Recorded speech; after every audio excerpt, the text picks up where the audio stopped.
Ambassador Kim adjusted his collar as he entered the massive crystal chamber of the Galactic Council. The room stretched nearly a kilometer in diameter, with floating platforms arranged in perfect circles around a central speaking area.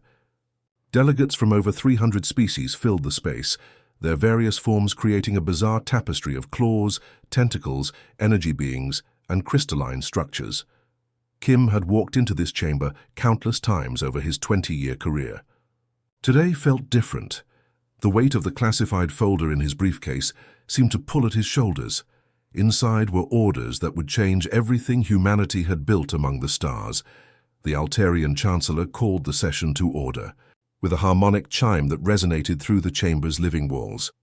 "We gather today to address the Zephyrian crisis," the crystal-bodied being announced, its voice echoing like wind through caves. Kim watched as holographic displays materialized above the assembly.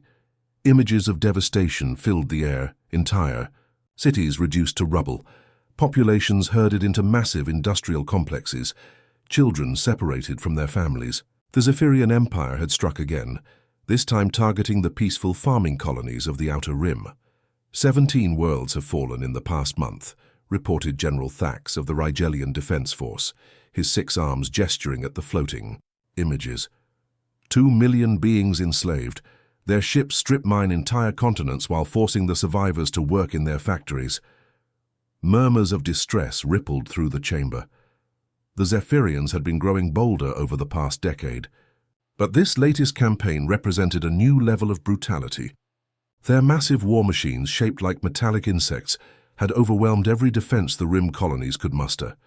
"We must act swiftly," declared Ambassador Veltar of the Centauri Federation, her blue skin flickering with bioluminescent patterns of anger. "How many more worlds will burn while we debate?" All eyes turned to Kim. For over a century, humans had been the galaxy's problem solvers.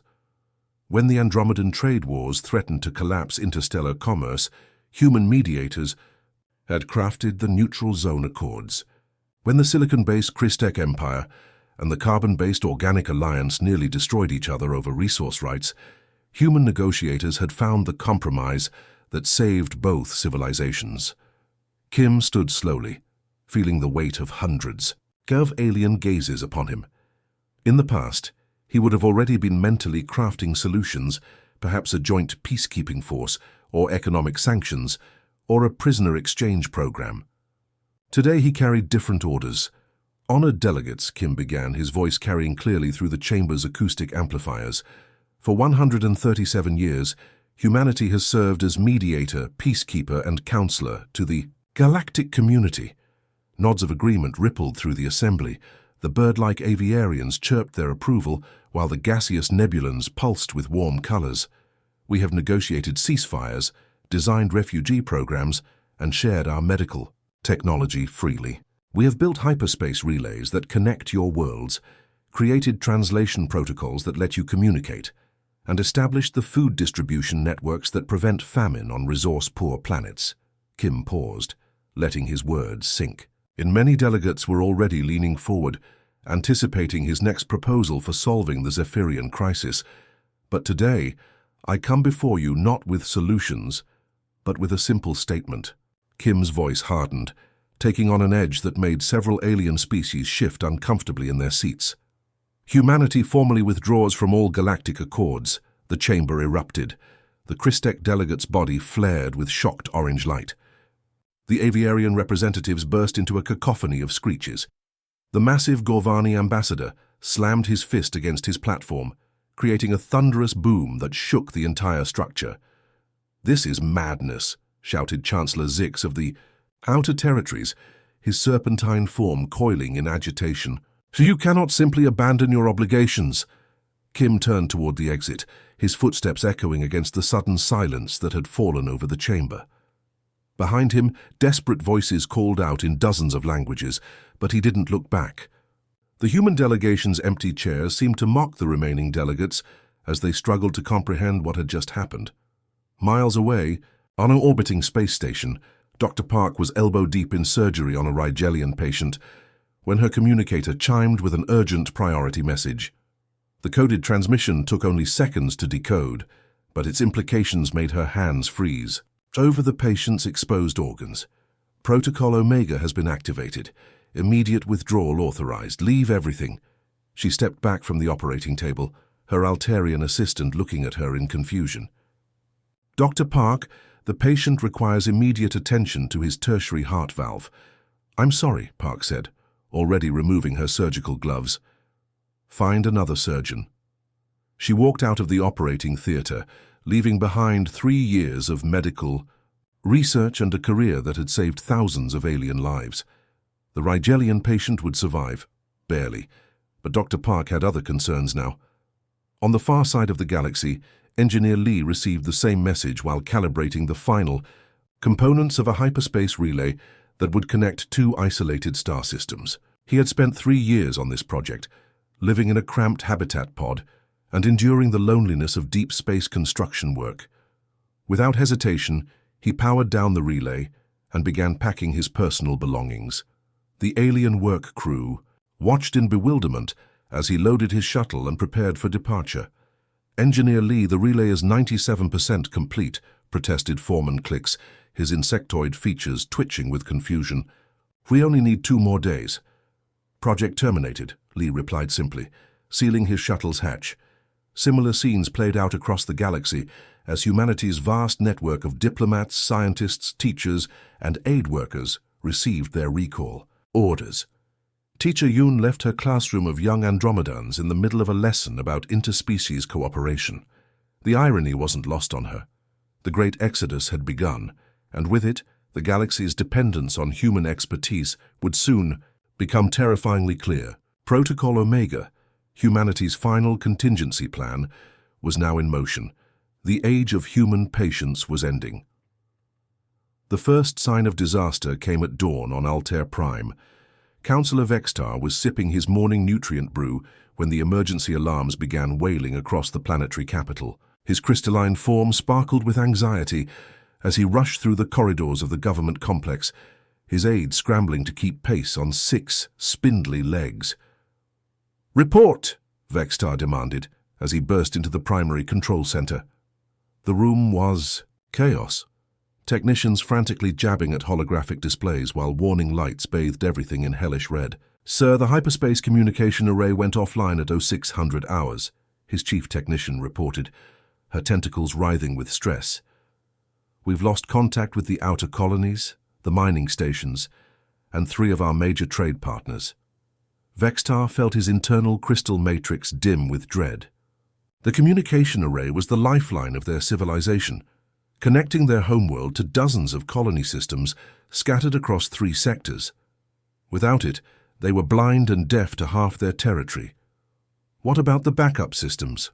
he asked, though he already suspected the answer. "Also offline, sir. The entire network was built using human-designed quantum resonance technology. Without their maintenance protocols, the whole system is shutting down." Across the city, Dr. Zilka was discovering her own nightmare. The Altarian physician had run the planet's largest medical center for over 2 decades, treating everything from radiation poisoning to exotic alien diseases. Her hospital's advanced medical synthesizers could create any medication in the known galaxy within minutes.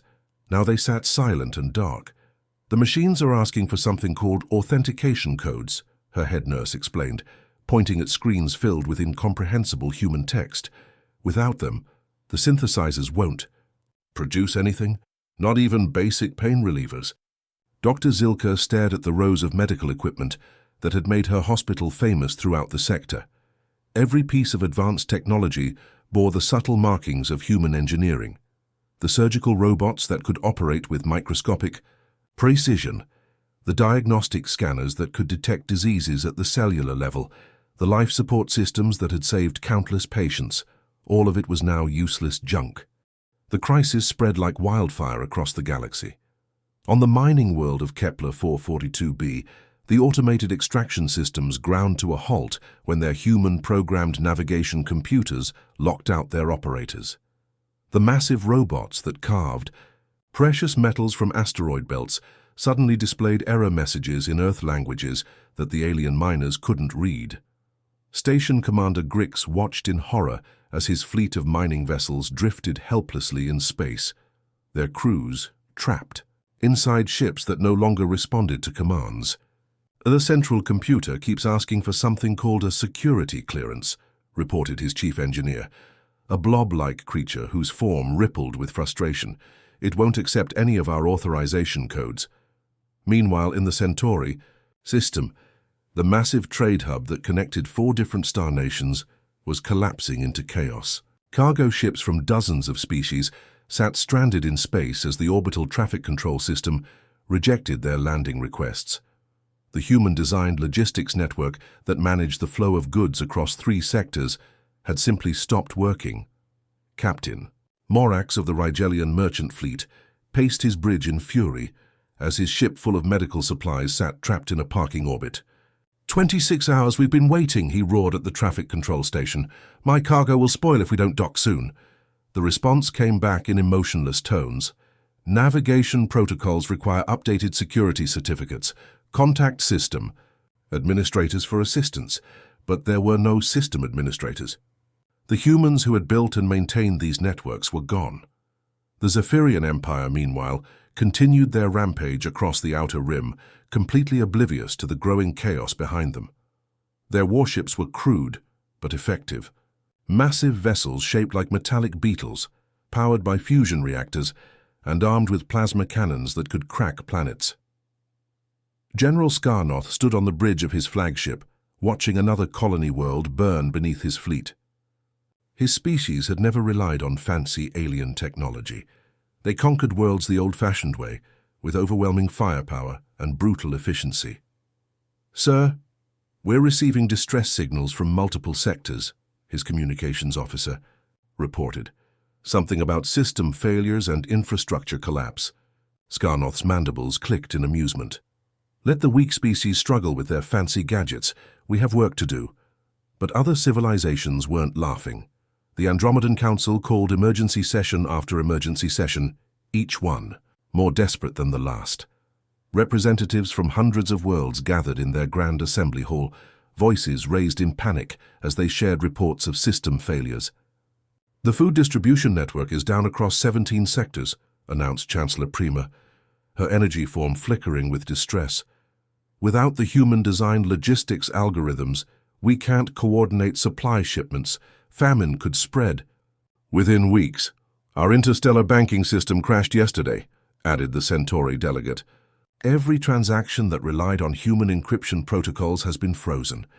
Trade between systems has essentially stopped." The most disturbing reports came from the hospital worlds, planets dedicated entirely to medical care for species across the galaxy. Dr. Velnar of the Rigel Medical Complex delivered his report with visible anguish. "We've lost access to 70% of our treatment capabilities. The surgical robots, the genetic therapy systems, the advanced life support units, all human technology, all now offline. Patients are dying because we can't access the tools that could save them." Desperate attempts to contact Earth yielded the same result every time. The automated message played in perfect galactic standard, its calm tone somehow making it more infuriating. "This communication frequency is no longer monitored by human authorities. Please direct all inquiries through official diplomatic channels." But there were no diplomatic channels. Humanity had severed every connection, abandoned every embassy, recalled every representative. They had simply vanished, leaving behind a galaxy that was slowly strangling on its own dependence. As the days passed and the crisis deepened, a terrifying realization began to dawn on the galactic community. For over a century, they had welcomed human assistance, human innovation, human solutions to their problems. They had come to see humanity as the galaxy's helpful younger siblings, eager to please, generous with their knowledge, always ready to lend a hand. Now they understood the truth. Humans hadn't been helping out of pure kindness. They had been building a web of dependence so complete that removing themselves from it would cripple half the galaxy. The question that haunted every alien leader was simple: had this always been humanity's plan? The combined fleet dropped out of hyperspace with a brilliant flash of distorted light, 7 different species united in desperation. Admiral Krath gripped the command rail of his flagship as the stars stabilized around them. His 4 eyes scanned the tactical displays, expecting to see Earth's familiar blue marble surrounded by human defense stations. Instead, he found himself staring into an abyss that made his mind reel. "By the void," whispered his navigation officer, a crystalline being whose light patterns flickered with terror. "Where is Earth?" The Sol system stretched before them, but something was fundamentally wrong. The planets were still there, Mars with its rusty surface, Jupiter with its swirling storms, Saturn's majestic rings. But where Earth should have been, a structure hung in space that defied every law of physics Krath understood. It was roughly spherical, but the geometry hurt to look at directly. Surfaces folded in on themselves in ways that shouldn't be possible. Weapon emplacements dotted its surface like metallic growths, each one the size of a city. Energy fields rippled around it, bending starlight into strange patterns that made his eyes water. "Sir, my sensors can't get a proper reading," reported his tactical officer, her 6 arms dancing across control panels. "The structure seems to exist in multiple dimensions simultaneously. The mass readings are impossible." Admiral Krath had brought 7 fleets representing the most powerful civilizations in the galaxy. His own Centauri hegemony contributed 200 warships, each one a kilometer-long behemoth bristling with plasma cannons. The Andromedan Council had sent their elite battle cruisers, sleek vessels that could outrun anything in known space. The Rigelian Defense Force brought their famous dreadnoughts, mobile fortresses that had never lost a battle. All of it seemed pathetically small compared to what surrounded the fortress world. Ships drifted in perfect formation around the impossible structure, vessels that dwarfed even the largest Council battleships. Some were shaped like elongated crescents, their hulls covered in what looked like living metal that shifted and flowed. Others resembled geometric crystals that pulsed with internal light. The largest ones were simply enormous spheres, each one the size of a small moon, their surfaces smooth and featureless, except for weapon ports that glowed with contained energy. "Admiral," his communications officer called out, her voice tight with fear. "We're being scanned. The intensity is unprecedented. They're analyzing our ships down to the molecular level." Krath felt his courage wavering. He had commanded fleets for 40 years, fought in a dozen wars, and never felt afraid on a battlefield. This was different. This felt like insects challenging the gods. The communication array suddenly crackled to life with a transmission that bypassed all their security protocols and spoke directly through their ship's speakers. The voice was human, speaking in perfect galactic standard with an accent Krath couldn't place. "This is Admiral Choi of the Human Defense Corps.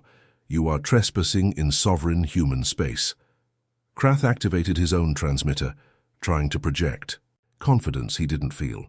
"This is Admiral Krath of the Galactic Council Joint Fleet. We demand an audience with Earth's government under the diplomatic immunity protocols established by the Galactic Accords." The response came immediately, delivered in a tone that could have frozen plasma. "There are no Galactic Accords here, Admiral. There is no Council authority in this system. You are 7 fleets of primitives who have wandered into a realm you cannot comprehend." "Primitives?" Krath sputtered, his pride overriding his fear. "We represent civilizations that have traveled the stars for millennia. Our technology—" "Your technology is children's toys," the human voice interrupted. "For 127 years, humanity has walked among you, studying your weaknesses, cataloging your failures, learning everything about your species while you believed us to be your junior partners. Every diplomatic meeting, every cultural exchange, every joint research project, all of it was intelligence gathering." The tactical displays throughout the alien fleet suddenly flickered and changed. Instead of showing their own ship schematics, they now displayed detailed breakdowns of every vessel in the combined force. Weapon capacities, shield frequencies, crew complements, and most disturbing of all, precise calculations of how long each ship would survive in combat. Admiral Krath stared at his own command ship specifications, but these weren't the numbers from his technical manuals. These were deeper analyses that showed structural weaknesses he hadn't known existed, tactical vulnerabilities that no enemy had ever exploited, and biological profiles of every crew member aboard his vessel. Your flagship's primary reactor has a harmonic resonance frequency of 2.7 terahertz. Admiral Choi's voice continued with clinical precision. Her focused energy pulse at that frequency will cause cascade failure within 3.2 seconds.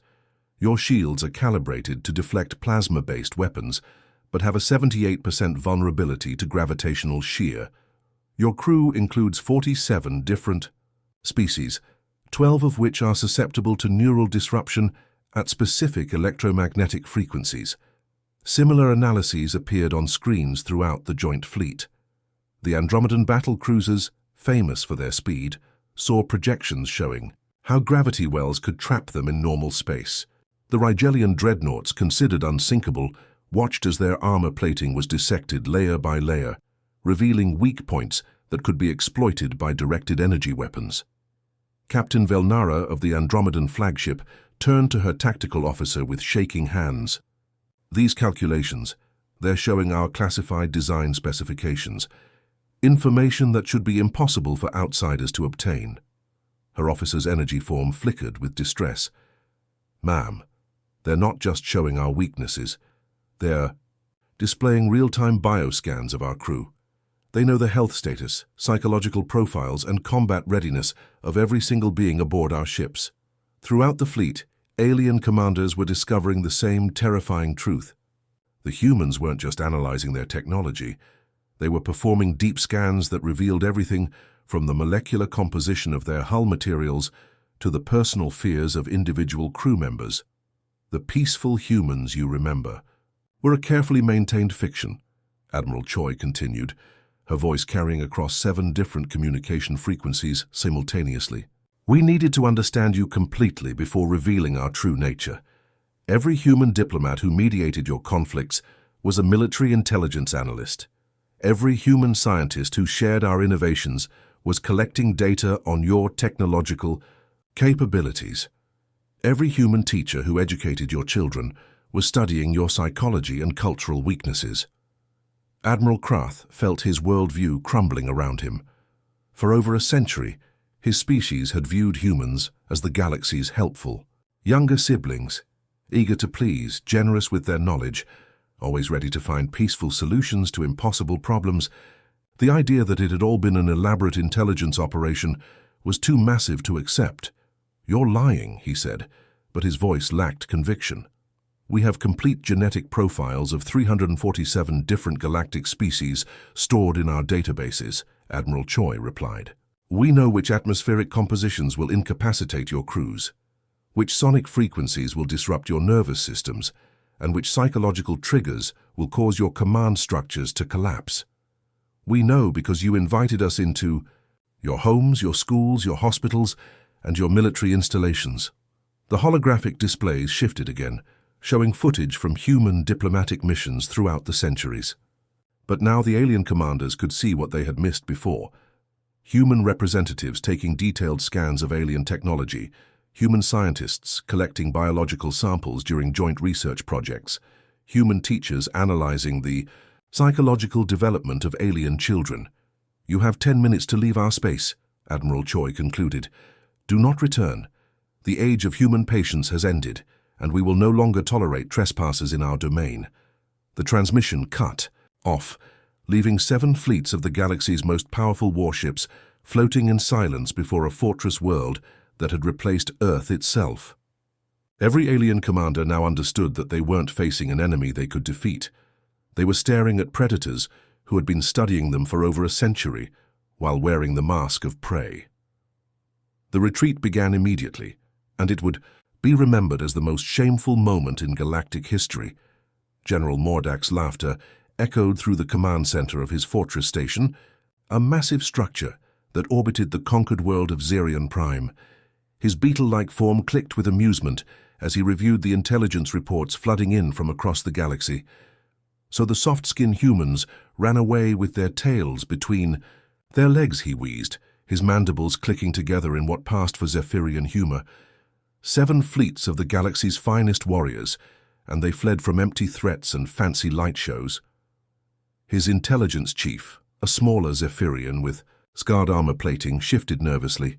General, the report suggests the human capabilities may be more advanced than we initially... Silence!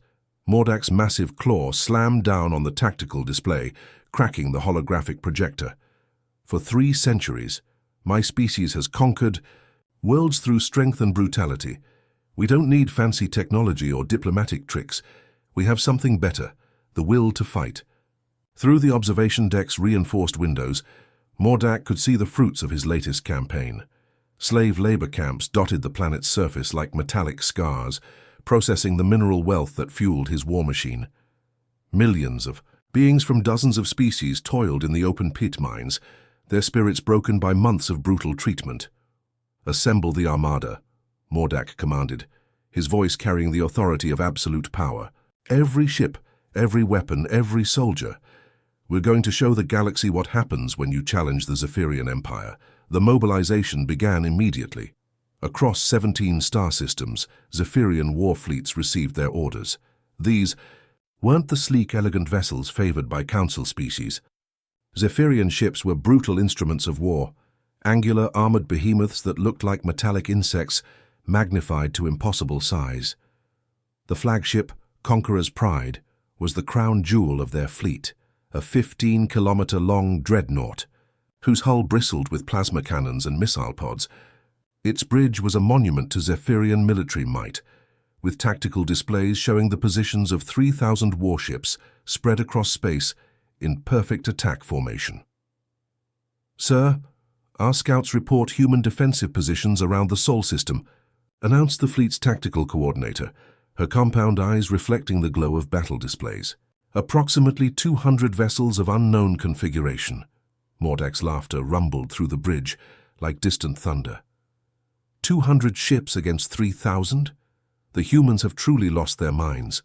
Perhaps their famous intelligence was just another lie they told the galaxy. The Zephyrian armada moved through hyperspace like a mechanical plague, their fusion drives leaving trails of radiation that would poison space lanes for decades.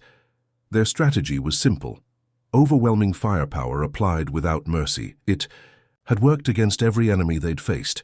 As they dropped out of hyperspace at the edge of human space, Mordak felt the familiar rush of pre-battle excitement. His species lived for moments like this, when superior force would crush another. Civilization's will to resist. "Target their flagship and fire at will," he commanded, watching as his weapons officers prepared to unleash devastation. The battle began at exactly 1427 Galactic Standard Time. The first wave of Zephyrian missiles streaked toward the human formation, thousands of plasma warheads designed to crack planetary crusts. They should have overwhelmed any defense through sheer numbers. Instead, they simply vanished, not exploded, not deflected. Vanished. One moment they were racing through space trailing fire, the next moment there was nothing but empty vacuum where they had been. "What happened to our missiles?" Mordak demanded, his confidence flickering for the first time. "Sir, I don't know," his weapons officer stammered. "The targeting computers show successful launch, but the warheads just stopped existing." The human response came in the form of weapons that defied comprehension. Beams of pure darkness lanced out from their vessels, not destroying Zephyrian ships, but erasing them from reality itself. Where a massive battle cruiser had been moments, before there was now only scattered atoms drifting in space. "Impossible!" Mordak roared as he watched a squadron of his finest destroyers simply cease to exist. The human weapons weren't obeying the laws of physics. They seemed to be unmaking matter at the fundamental level, reducing sophisticated war machines to cosmic dust in milliseconds. His fleet commanders were screaming orders across the communication channels, their voices rising in panic as ship after ship vanished from their formation. The Zephyrians tried every tactic they knew: evasive maneuvers, concentrated fire, ramming attacks. Nothing worked. The human weapons reached out across impossible distances and deleted their targets from existence. The Conqueror's Pride lasted longer than most, its massive shields flaring as they tried to deflect attacks that weren't really attacks in any conventional sense. Mordak watched in horror as the energy barriers that had protected his flagship through 100 battles flickered and failed against forces that seemed to rewrite reality itself. "Sir, the forward sections are just gone," his damage control, officer reported, her voice hollow with disbelief. Not destroyed, gone. The hull plating, the crew quarters, the weapons arrays, it's like they never existed. A beam of absolute darkness punched through the bridge's armored hull, and Mordak felt reality twist around him. His last sensation was of falling into an endless void that consumed not just his body, but the very concept of his existence. His final scream cut off mid-breath as the flagship's command section was erased from the universe. The battle ended at 1444 Galactic Standard Time. Of the 3,000 ships that had entered human space with such confidence, nothing remained but drifting particles and the echo of their final transmissions.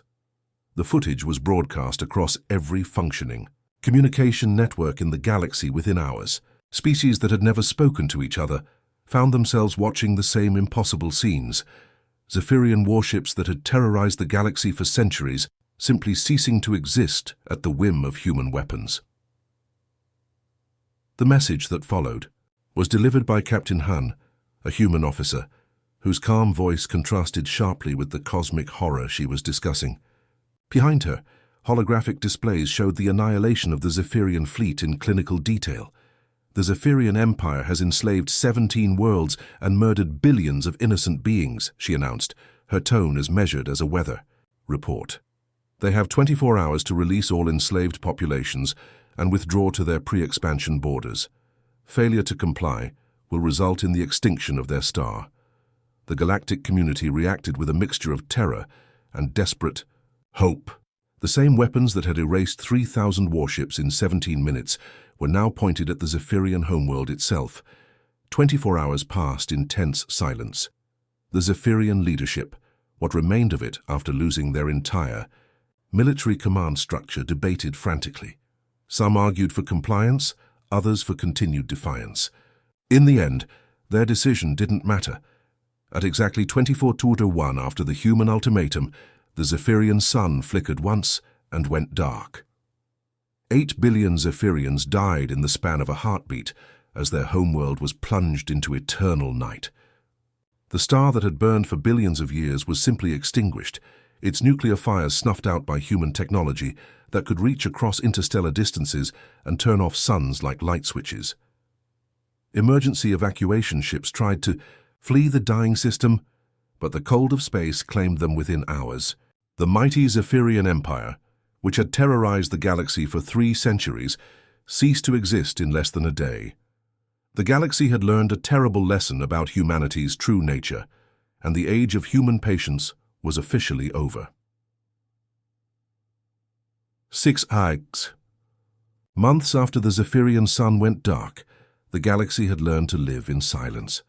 The once bustling communication networks that carried endless chatter between civilizations now transmitted only essential messages. Trade continued, but quietly. Wars had simply stopped happening. Chancellor Prima of the Andromedan Council stood in her rebuilt office, watching through reinforced windows as human monitoring stations drifted past her homeworld like mechanical moons. The sleek pyramid-shaped structures maintained perfect orbital patterns, their sensor arrays constantly scanning everything below. "Status report," she commanded her aide, though she already knew what the response would be. "All sectors green, Chancellor. Crime rates down 97%. Interspecies conflicts at 0. Resource distribution running smoothly through human-approved channels." The aide's energy form flickered nervously. The Procyon Mining Guild attempted to restart their illegal asteroid harvesting operation yesterday. And their entire fleet was found this morning converted into perfectly organized piles of sorted metals. Crews unharmed but shaken. They've requested reassignment to approved mining zones. Prima nodded grimly. This was how the new galaxy worked. Species that followed the human compact found their worlds mysteriously blessed with renewed prosperity. The hyperspace networks hummed with restored efficiency. Medical facilities functioned better than ever. Food distribution systems eliminated famine across entire sectors, but those who tested the boundaries discovered that humanity's patience was truly gone forever. The Malakar Confederacy had learned this lesson harshly. Their culture was built around raiding and piracy, preying on merchant vessels crossing the void between systems. For them, the human compact's prohibition against attacking peaceful ships was like asking them to stop breathing. Admiral Sektar had convinced his fellow raiders that the humans were bluffing. They can't monitor every trade route in the galaxy, he'd argued during their secret council meeting. We'll hit the cargo haulers in the outer rim where their sensors can't reach. The plan had been perfect. 12 Malakar assault ships, fast and deadly, had ambushed a convoy of Rigelian grain transports in the empty space between star systems. The merchants never even had time to send a distress signal. But when the raiders returned to their hidden base in the asteroid fields of Kepler 186, they found something impossible waiting for them. Their entire battle fleet, 200 ships that represented centuries of Malakar naval tradition, had been systematically dismantled. Not destroyed, not damaged, but carefully taken apart and sorted into neat piles of component materials. Hull plating stacked in perfect cubes, engine components arranged by molecular weight, weapon systems disassembled down to individual circuits. The sea. Crews were unharmed, sitting in emergency shelters with notes written in perfect Malakar script. Find honest work. This is your only warning. Admiral Sektar stared at the organized remains of his civilization's military might and realized that the humans had been watching his secret base all along. They had waited, catalogued every ship and weapon, then acted with surgical precision the moment the compact was violated. The Malakar Confederacy officially disbanded the next day. Similar lessons played out across the galaxy. The warlike Gorvani Republic had refused to demilitarize their border worlds, claiming their aggressive neighbors required constant vigilance. General Thokmar had publicly declared that no alien species would dictate terms to his people. He woke up the next morning to find his homeworld's atmosphere had been selectively modified. Every military installation, every weapons factory, every training facility existed in a perfect vacuum, while civilian areas maintained normal air pressure. The modification was so precise that military personnel could look through windows at civilians breathing normally just meters away. How is this possible? Thokmar had demanded of his scientists, gesturing at the invisible barrier that separated military zones from civilian ones. We don't know, sir, his chief researcher admitted. The atmospheric processes show normal function, but somehow oxygen molecules are being selectively removed from military areas while remaining stable everywhere else. It's like the air itself is following human commands. The Gorvani military surrendered within hours, their soldiers, unable to function without breathing apparatus. The atmospheric modifications reversed immediately upon their compliance, but the message was clear. Humanity could rewrite the laws of physics on a planetary scale. Ambassador Kim walked through the corridors of the rebuilt Galactic Council chambers, noting the changes that reflected the new reality.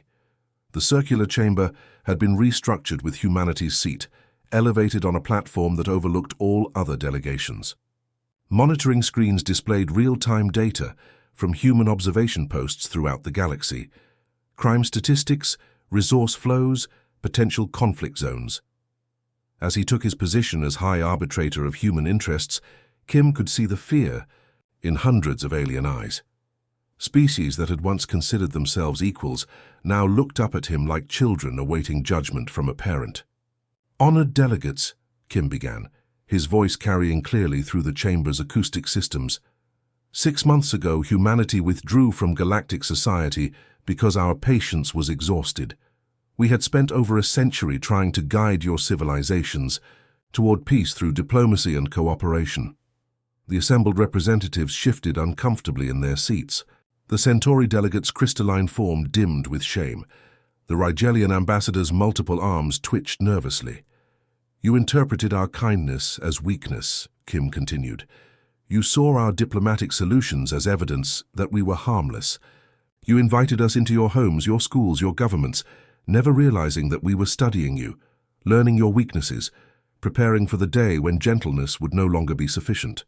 Behind him, holographic displays materialized, showing the extent of human monitoring throughout the galaxy.